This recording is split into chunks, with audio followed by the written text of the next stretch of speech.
Welcome po muli sa Philippine Weather Trivia. Again, para po sa mga bago sa channel na to. Ako nga po muli, si Alvin Pura, isang meteorologist at ang inyong weather tito. Ngayon, balikan na natin itong binabantayan nating low pressure area sa loob ng ating Philippine Area of Responsibility. Bago tayo mag-start, or simulan natin ito sa mga nagtatanong, bakit daw may araw or maaraw ang panahon kung may low pressure area naman. Ngayon, ito pong ating low pressure area ay huling namataan ng Pag-asa sa around 215 kilometers east na Baler, Aurora. So, banda dito, yung ating low pressure area.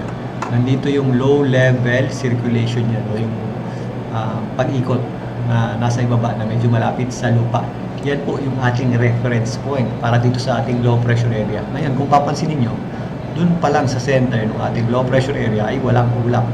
Ibig sabihin po, tagos na tagos dyan yung sikat ng araw.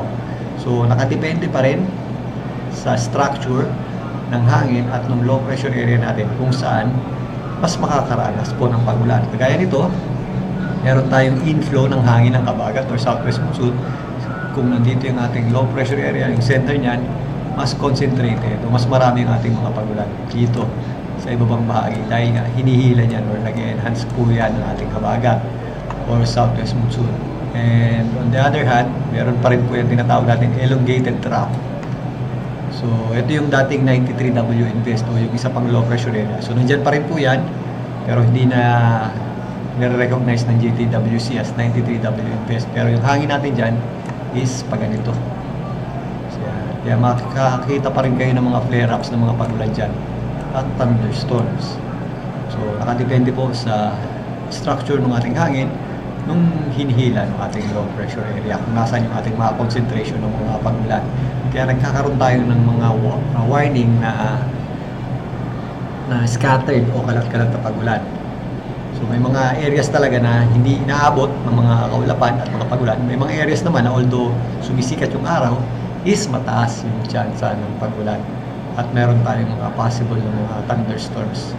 So sa ngayon, dahil doon sa ating low pressure area, possible pa rin po yung mga scattered o kalat-kalat na pagulan. Dito sa area ng Calabarzon, ito rin po ang Bicol region. Although may mga areas dyan ito, kung mapapansin nyo, Legazpi, Albay, dito sa may Camarines Norte, may chance na mainit o sumisikat yung ating araw. Pero mas mataas po ang chance ng pagulan. At possible nga yung tinatawag natin scattered o kalat-kalat na pagulan. So ganun din po ang areas ng Eastern Visayas, Central Visayas, and ito pong area ng Zamboanga Peninsula at Northern Mindanao.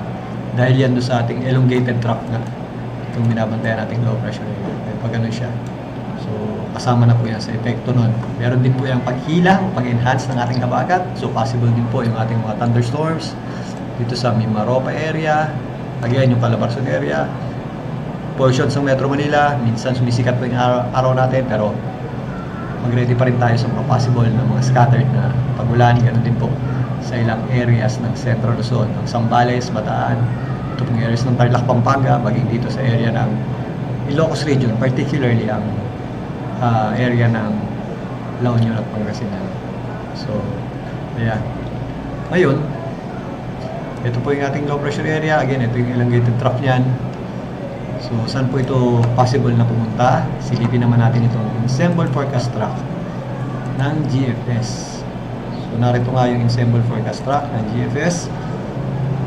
So, ngayon, mas pinapabura na ng ensemble forecast track is yung pagkilos nitong ating low pressure system patungo dito sa may Luzon area. And then, by the time na nandito na po yan sa may West Philippine Sea, natin makikita yung possible na paglakas nito or pag-enhance. So, again, nandun pa rin yung kanyang tinatawag na elongated trough, pero in the next few days, ito pong ating low pressure area ay patuloy na mag-enhance o magpapalakas ng ating habagat or southwest monsoon.